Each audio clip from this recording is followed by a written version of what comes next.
বাবা, আপনি আপনার মেজ বউকে বলুন এখনই ওই ঝিটাকে গায়ে পাঠিয়ে দিতে।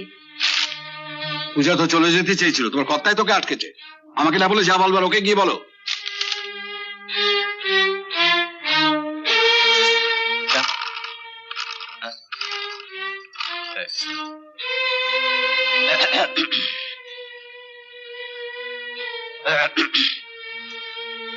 বুঝলি গুড্ডু, ময়না কাকিমা না এসে পূজা যদি তোর কাকিমা হয়ে বাড়িতে আসতো না, খেলাটা জমতো বলা। কি বলিস? হ্যাঁ, ঝিটাকে তোমার যখন এতই পছন্দ, তখন তোমার এই বিশ্ববখাটে ছোট ভাই তো রয়েছে, তারই বউ করে নিয়ে এসো না। বাবা দারুণ বলেছো তো, দারুণ বলেছো। এই ব্যাপারে চয়নের সঙ্গে কথা বলতে হয়তো। হ্যাঁ, তুমি কি সত্যি সত্যি চয়নের সঙ্গে ঝিটার বিয়ে দেবে নাকি? আরে চয়ন রাজি হয়ে গেলে বিয়ে দিয়ে দাও।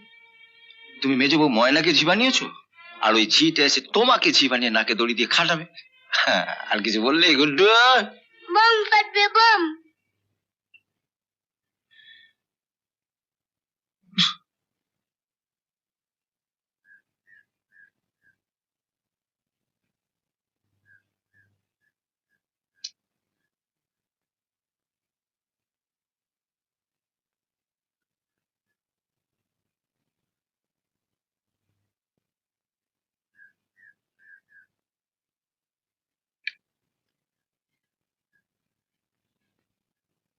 আপনি একটু বাইরে যান তো, আমি ঘরটা ঝাড় দেবো।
যান, আপনার ঘর ঝাড় দেওয়া হয়ে গেছে।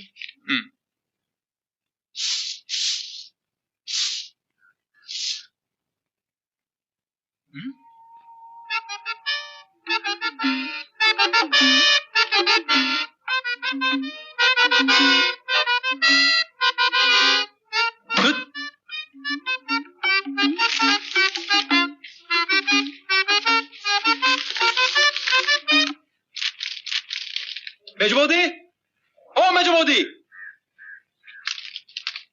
মেজ বৌদি, কি হলো? এটা কি হয়েছে? কি রে, চেল্লাচ্ছিস কেন? হ্যাঁ, আরে চেল্লাবো না। দেখো দেখো বড়দা, দেখো সারাটা সকাল ধরে এঁকেছি, কি কাণ্ড।